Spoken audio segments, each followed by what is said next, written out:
19 h, bonsoir à tous, ravi de vous retrouver, voici les grands titres de l'actualité. Le président de la République, Abdelmadjid Tebboune, entame demain une visite de 2 jours au Qatar à l'invitation de l'émir Haitham Cheikh Tamim Ben Hamad Al Thani. Il prendra part également au 6e sommet des chefs d'État et de gouvernement du Forum des pays exportateurs de gaz qui se tiendra à Doha.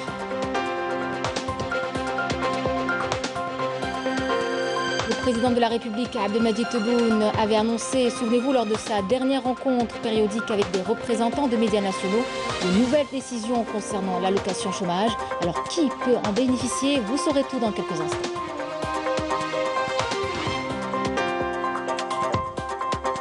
Nous célébrons aujourd'hui, 18 février, la journée nationale du Shahid. Une évocation, mais une halte pour la mémoire, pour que nul n'oublie les sacrifices des Algériens. Les festivités officielles se seront déroulées à Tébessa.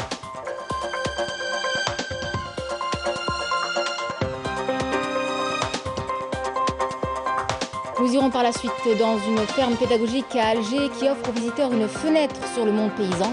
Produits du terroir, artisanat ou encore atelier, tout y est. Le temps d'un week-end pour le plaisir des grands et des petits. Mesdames, Messieurs, bienvenue. Je vous en parlais en titre. Le président de la République, Abdelmadjid Tebboune, entame demain une visite de 2 jours au Qatar à l'invitation de l'émir Haitham Cheikh Tamim Ben Hamad Al Thani.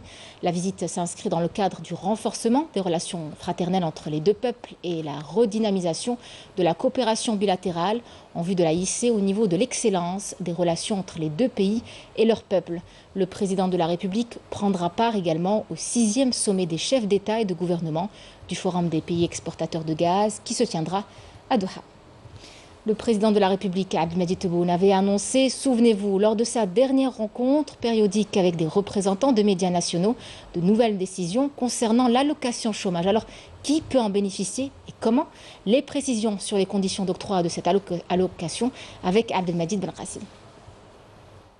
Une allocation chômage qui sera versée dès le mois de mars prochain sous forme de présalaire de 13 000 dinars mensuellement au profit des chômeurs inscrits auprès des bureaux de l'emploi, l'ANEM, soit des primo-demandeurs d'emploi. Outre cette allocation, ces jeunes bénéficieront de la sécurité sociale comme le reste des salariés. Le versement de l'allocation en question sera maintenu jusqu'à ce que le chômeur décroche un premier emploi. C'est des primo-demandeurs qui sont déjà inscrits au niveau de notre plateforme qui vont bénéficier sans exception. Tous ces jeunes qui sont dans la tranche d'âge 19 ans à 40 ans vont bénéficier de cette allocation à partir de mars jusqu'à l'obtention d'un emploi. C'est-à-dire n'est pas limité dans le temps et ils n'ont bénéficié ni dans le nombre, qu'ils soient résidents en Algérie, qu'ils remplissent les conditions d'employabilité. C'est une bonne chose, ça nous permet de couvrir nos dépenses en attendant un travail. Personnellement, je suis au chômage depuis 3 ans, soit depuis la fin de ma formation en électricité auto. Comme cela, je pourrais faire face à mes besoins. Le reste des dispositifs tels que le DAIS et le DAIP, 2 mécanismes de pré-emploi créés il y a quelques années, connaîtront des réaménagements. Les employés dans le cadre de ces mécanismes se verront accorder des contrats à durée indéterminée jusqu'à leur confirmation au poste. Une opération qui a déjà commencé. Ils vont être mieux pris en charge. Il y a le dispositif qui est géré par le ministère chargé de la solidarité, ce qu'on appelle le DAIS. Avant, c'était l'IAIG, Shabaka Al-Ijtimaïa. C'est des gens qui sont sans niveau, sans diplôme, pratiquement, sans qualification, mais qui sont d'une très grande utilité là où ils sont, notamment dans les cantines scolaires, dans certaines administrations, dans les services publics. Donc, c'est des gens qui perçoivent un salaire de 5 650 dinars et est couvert par la sécurité sociale en matière de couverture de santé. Ils ont une carte Chifa, ils sont pris en charge du côté de santé, mais ils ne sont pas sur le dispositif de retraite. Tous ces gens-là, qui sont au nombre de 180 000, leurs contrats vont être reconvertis en contrats à durée indéterminée, ce qu'on appelle le CDI. Leur salaire va pratiquement doubler. Il va dépasser les 11 000 dinars en net et plus de 13 000 dinars en brut.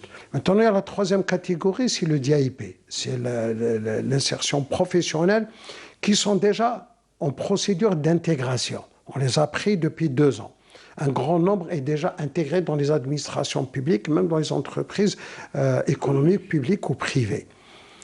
Au niveau du financement de cette nouvelle charge publique, l'allocation chômage est prise en charge par la loi de finances 2022. Tout ça est inscrit au niveau de la loi des finances, les crédits sont mis en place, ça ne pose pas de problème, c'était déjà prévu par le président de la République. Sur un autre plan, il est énoncé que les services de l'ANEM peuvent proposer aux bénéficiaires une formation, surtout dans les métiers déficitaires, en vue d'améliorer son employabilité et de faciliter son insertion professionnelle. Le chômeur continue de percevoir cette allocation durant la formation. À noter qu'une plateforme est mise à la disposition des personnes désirant s'y inscrire dès le 25 février. Ils seront par la suite contactés. Coopération parlementaire en marge des travaux de la 32e conférence de l'Union interparlementaire arabe au Caire. Le président de l'Assemblée populaire nationale, Brahim Bourali, s'est entretenu hier avec le président du Parlement arabe, Adel Ben Abdelrahman Al-Assoumi, sur plusieurs questions. Brahim Bourali a abordé les perspectives de la coopération bilatérale et a appelé à consentir davantage d'efforts en vue de surmonter les différends arabes pour unifier les rangs, affirmant que l'Algérie est soucieuse de faire réussir le prochain sommet arabe et l'ériger en un rendez-vous pour la réconciliation et l'unification des rangs des frères arabes. De son côté, Al-Assoumi a salué le rôle de l'Algérie au Parlement arabe et sa contribution au développement de ses performances, faisant part de sa fierté du rôle qu'elle a joué pour geler l'octroi du statut de membre observatoire à l'entité sioniste au sein de l'Union africaine. Deuxième jour des travaux du sommet Union européenne-Union africaine qui se tient à Bruxelles en Belgique avec la participation du ministre des Affaires étrangères et de la communauté nationale à l'étranger, Ramtan Lamamra, en qualité de représentant du président de la République, Abdelmadjid Tebboune. Nous célébrons aujourd'hui, 18 février, la journée nationale du Shahid, une évocation, mais aussi une halte pour la mémoire, pour que nul n'oublie les sacrifices des Algériens à travers plus de 132 années de colonisation française. Des millions de martyrs sont morts pour que vive l'Algérie libre et indépendante. Abdelmadjid Merkassi et Walid Qadri.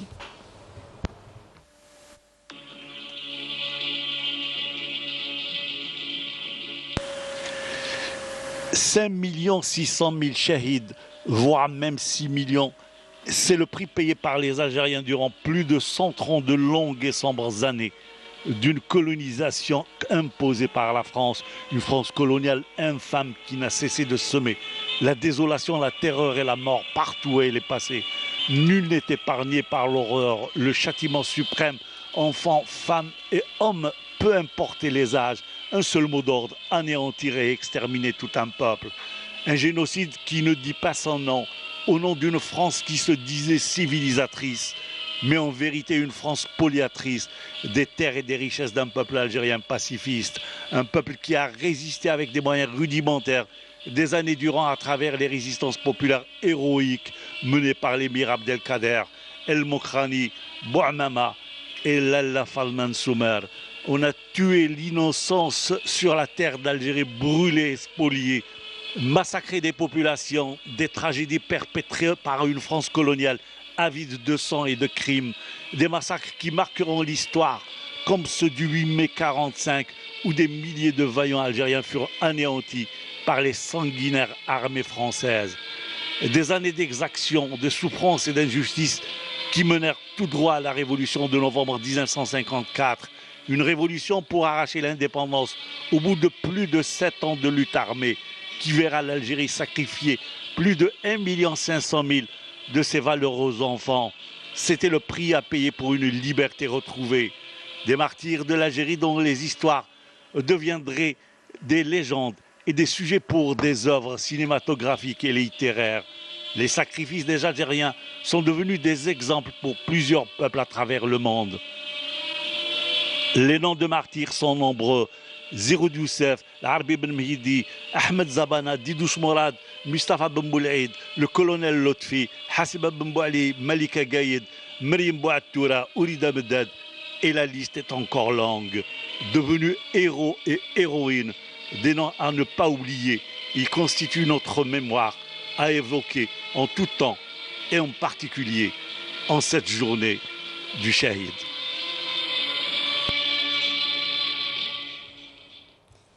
Et les festivités officielles se sont déroulées à Tébessa, où une cérémonie de réinhumation des restes de 6 chouhada dans les communes de Sharia et Tlijen a été présidée par le ministre des Moudjahidines et des ayants droit, l'Aïd Barbiga, accompagné du ministre de l'Éducation nationale, Abdelhakim Belabed. Tous deux ont posé à l'occasion la première pierre de plusieurs projets de réalisation. Malika Belal.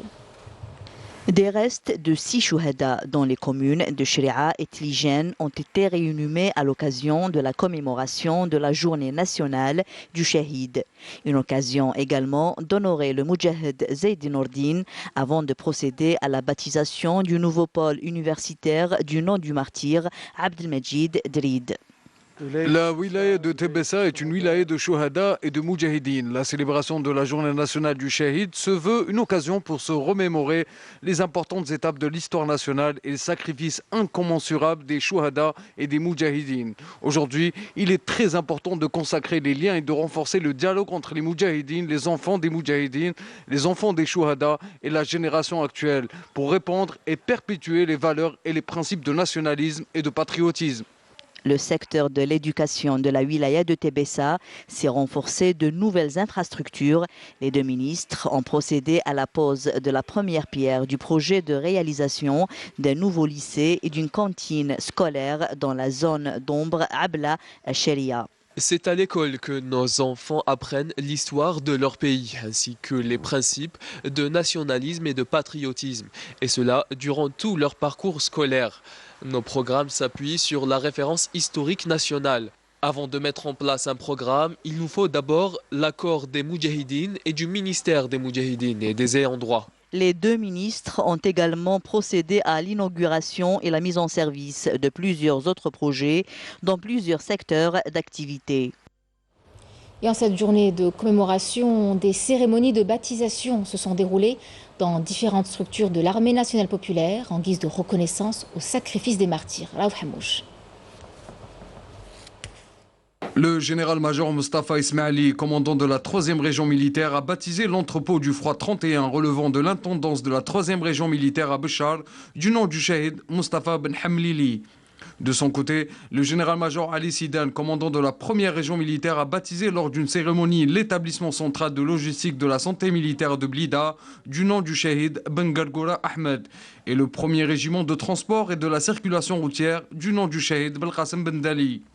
Toujours en 1re région militaire, le général-major Siddiqi Ismail, directeur central du matériel, a présidé la cérémonie de baptisation de l'établissement de maintenance et de réparation de matériel des systèmes électroniques à Boufarik du nom du Shahid Ahmed Kourabasha. Pour sa part, le général-major Hassan Sliman, adjoint au commandant de la 6e région militaire, a baptisé le siège du 64e bataillon d'infanterie autonome à Ngzem dans la 6e région militaire du nom du Shahid Akhamouchouma. Le siège du 11e bataillon mécanique porte désormais le nom du Shahid Shriyat Rabah. Le commandant de la 1re division blindée de la 5e région militaire a présidé cette cérémonie. À Bira, le commandant de la gendarmerie nationale de la 1re région militaire a présidé la cérémonie de baptisation du siège du groupement d'intervention 29 de la gendarmerie nationale du nom du Shahid Amr Mohamed. Et dans la 2e région militaire, le commandant de la 38e brigade d'infanterie mécanisée a baptisé le siège du 1er bataillon d'infanterie mécanisée du nom du Shahid Mbarki Mohamed Dil Azraq. La direction de la communication, de l'information et de l'orientation de l'état-major de l'armée nationale populaire a organisé une cérémonie au musée central de l'armée sous le slogan « Le 18 février, message du Shahid aux nouvelles générations » en hommage aux glorieux Chouhada de l'Algérie. À l'occasion de la journée nationale du Shahid, des Moudjahidines, des officiers, des cadres de l'armée nationale populaire, des professeurs universitaires, ainsi que des élèves de quelques établissements d'enseignement ont pris part à cette cérémonie. Les présents ont écouté l'hymne national et ont observé 1 minute de silence à la mémoire des Chouhada.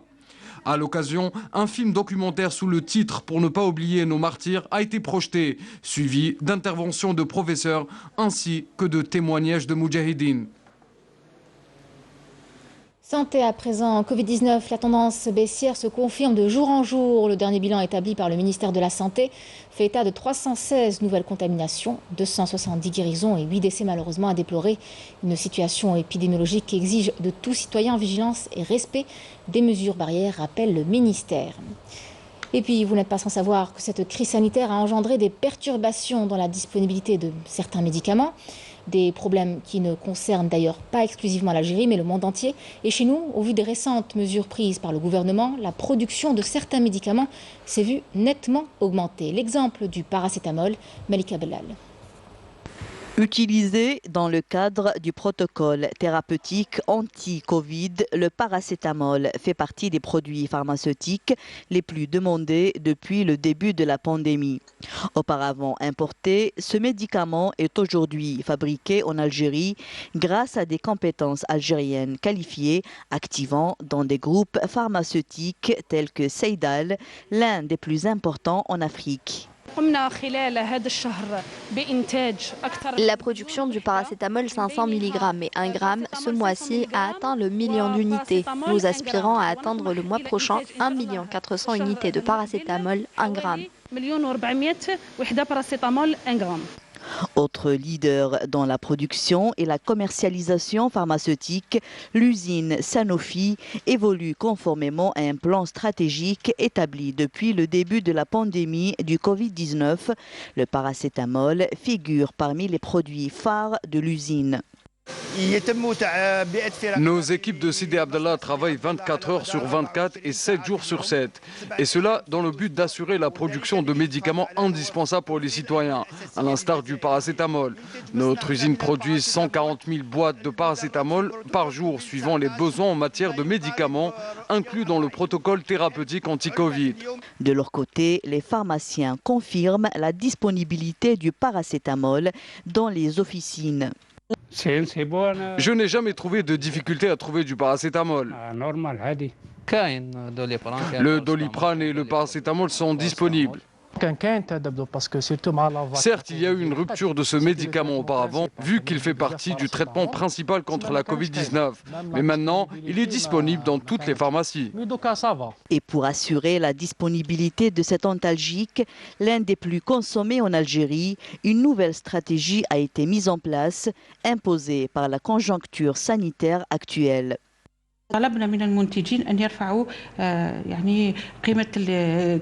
Nous avons demandé aux producteurs d'augmenter leur capacité de production du paracétamol afin de répondre à la grande demande.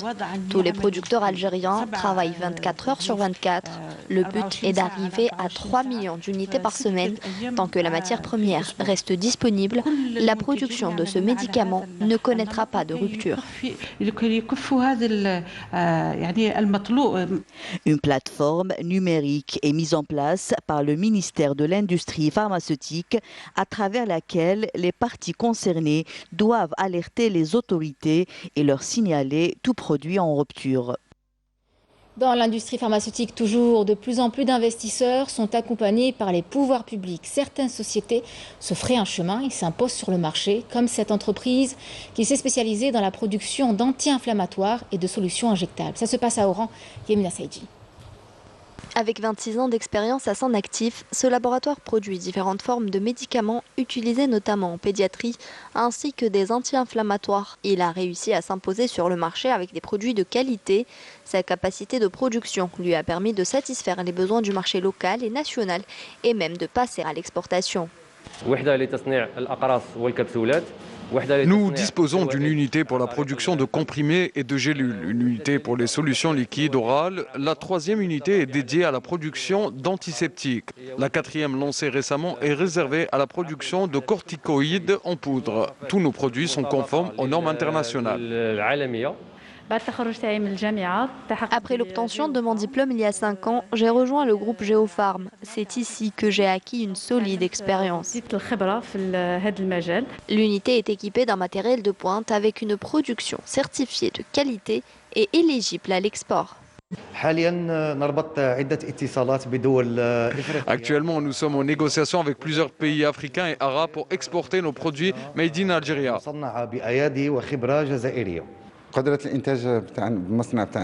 Notre capacité de production est de 70 millions de boîtes, ce qui nous a permis de baisser la facture d'importation de plus de 20 millions de dollars. Nous employons 200 personnes en 2022 et nous passerons prochainement à un effectif de 400 employés.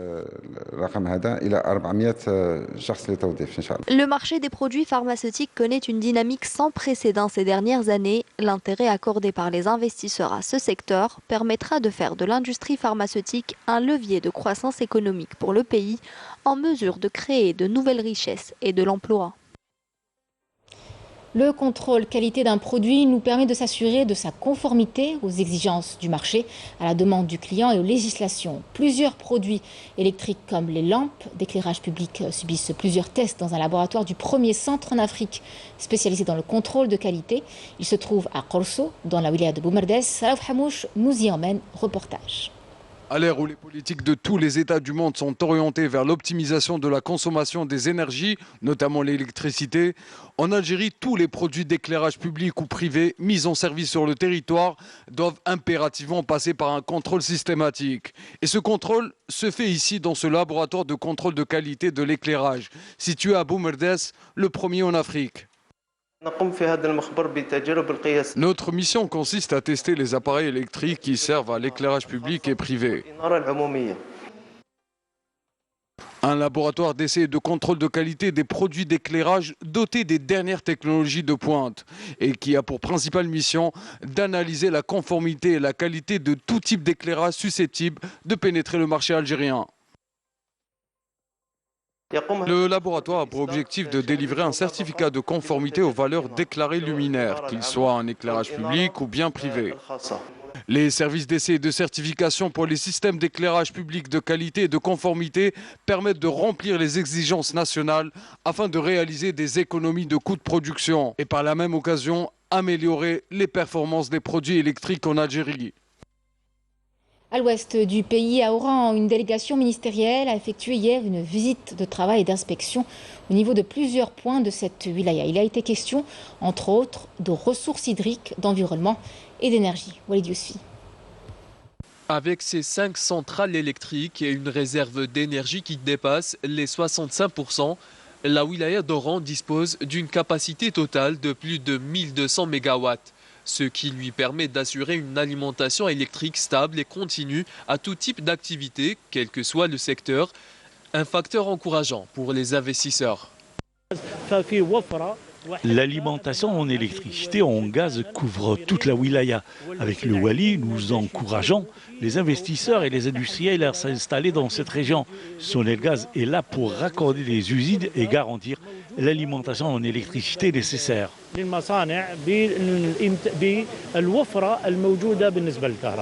Dans l'optique de renforcer l'alimentation en eau potable dans cette wilaya, la station de dessalement d'El Makta devra augmenter son volume de traitement d'au moins 50%, allant de 250 000 m3 jour à 370 000 m3 jour avant mai 2022. Le dessalement, عندنا مقطع اليوم راهي à 250 تطلع à 370 ان شاء الله من le 1er mai. عندنا donc une deuxième station de dessalement كهرما c'est une 90 000 جايه في وهران. عندنا وحده في عين تيموشن c'est une 200 000. عندنا donc مستغانم c'est une 200 000. donc اليوم التخمام تاعنا لازم يروح نروحوا vers une vision systémique معناتها une solidarité hydrique فهمتي بين الولايات. Au sud d'Oran, les travaux d'aménagement de la zone humide de Dahiet Moxli se poursuivent. Il s'agit là d'un vaste projet de réhabilitation réalisé avec un coût total de 150 millions de dinars. Notre but est de préserver la richesse écologique et par conséquent nous orienter vers un type d'investissement qui tend à sauvegarder toutes les potentialités de cette région. Nous avons mobilisé d'énormes moyens humains et matériels avec le concours de 5 wilayas limitrophes pour l'organisation d'une vaste campagne de nettoiement dans cette région connue pour sa beauté. Autant de projets mis en service ou en cours de réalisation destinés à mettre en avant les atouts de cette wilaya de l'Ouest qui s'apprête à accueillir les Jeux méditerranéens du 25 juin au 5 juillet 2022. Alors justement, ces Jeux méditerranéens 2022, la ville se prépare. Plusieurs infrastructures sont en phase de finalisation avant d'être livrées dans les temps pour que tout se déroule dans les meilleures conditions. Emily Siledir. À Oran, les préparatifs pour les Jeux méditerranéens avancent à grands pas. Une manifestation sportive qui accueillera plus de 4500 athlètes de différentes nationalités.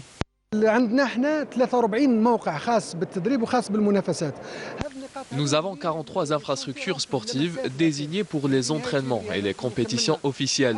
Nous en sommes aux dernières retouches. D'ici la fin février, la plupart de ces infrastructures seront livrées pour permettre le démarrage des essais techniques des équipements en mars. Il faut savoir que toutes les infrastructures seront livrées dans les délais prévus. En plus des structures sportives, d'autres infrastructures sont concernées par cet événement. À l'exemple de la nouvelle aérogare de l'aéroport international d'Oran, Ahmed Ben Bella, dont la capacité d'accueil est estimée à 3,5 millions de passagers par an. Extensible à 6 millions, elle sera réceptionnée incessamment.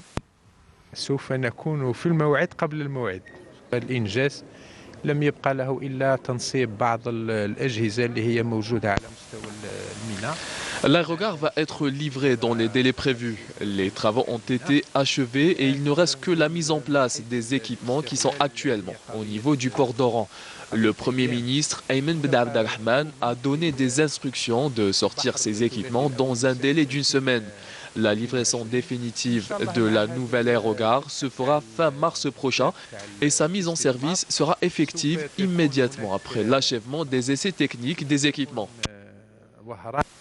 Un nombre important d'installations sportives devront accueillir les différentes compétitions des Jeux méditerranéens Oran 2022, à l'instar d'un nouveau complexe olympique à Belgaïd qui abritera la plus grande partie des compétitions de la 19e édition des Jeux méditerranéens. Dans l'actualité à l'étranger, l'Union européenne a appelé à jouer un rôle positif dans le processus de règlement du conflit au Sahara occidental.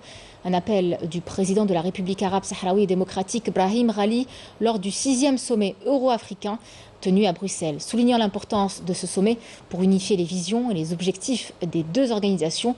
Brahim Ghali a affirmé que pour être durable et mettre fin aux tensions qui existent depuis près de 45 ans, et notamment à l'escalade que vit la région depuis le 13 novembre 2020, la paix au Sahara occidental doit être juste. Il a également souligné l'impératif de respecter le droit et la légalité internationale et d'aller vers la décolonisation. Au Maroc, la protestation collective gagne le royaume. Les manifestations se poursuivent. À Djerrada, dans le nord-est du pays, les Marocains ont investi les rues hier contre la hausse des prix des produits de première nécessité et la fermeture des compteurs d'eau et d'électricité appartenant à certains citoyens démunis ne pouvant s'acquitter de leurs factures. Selon des médias locaux, les manifestants ont appelé au départ du gouvernement et à la fin de l'injustice. Parallèlement à ces manifestations, des dizaines de commerçants ont procédé à la fermeture de leurs magasins pour dénoncer les conditions socio-économiques dans la région.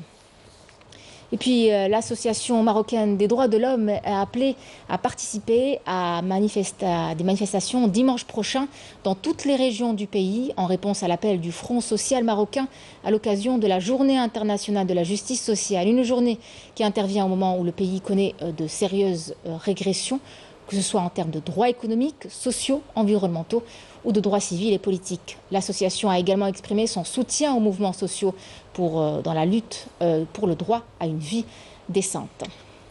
Et on revient chez nous en Algérie sous les douces températures hivernales et sous un soleil radieux.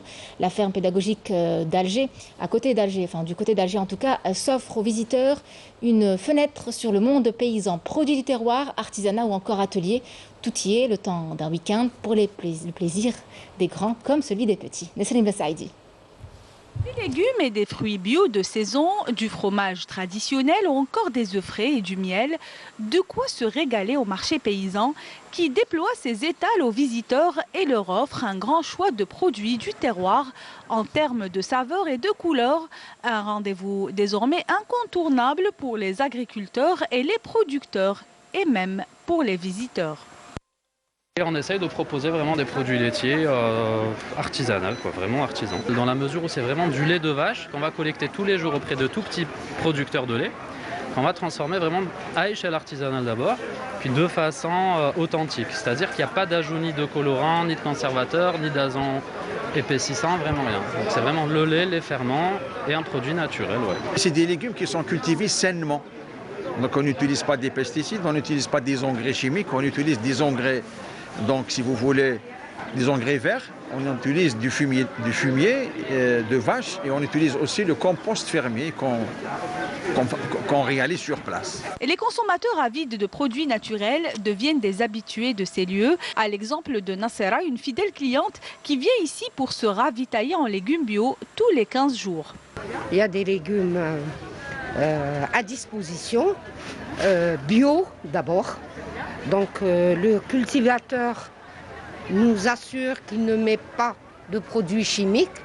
Donc c'est ça l'avantage. Il y a des ateliers pour les mamans, les familles nombreuses, enfin, qui ramènent leurs enfants. Il y a des ateliers. Ça permet aux enfants de passer la demi-journée ou la journée. En effet, joindre l'utile à l'agréable, c'est aussi possible, surtout quand le temps et les conditions s'y prêtent. Je suis venue avec mon papa, papa va acheter les légumes et moi je vais aller visiter les ateliers. Je suis venue acheter des légumes, du fromage bio. On est venu faire les courses de la semaine, on peut trouver des produits bio comme les fruits, les légumes et en parallèle les enfants peuvent aussi en profiter des ateliers proposés par la ferme ainsi que la poterie, le dessin. C'est très intéressant.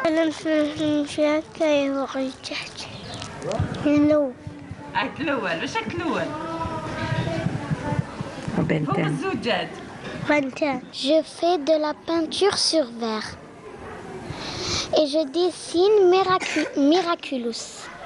La ferme de Zeralda offre chaque semaine à ses visiteurs un bout de diversité biologique, un moment d'évasion qui permet de couper avec le quotidien stressant de la vie citadine.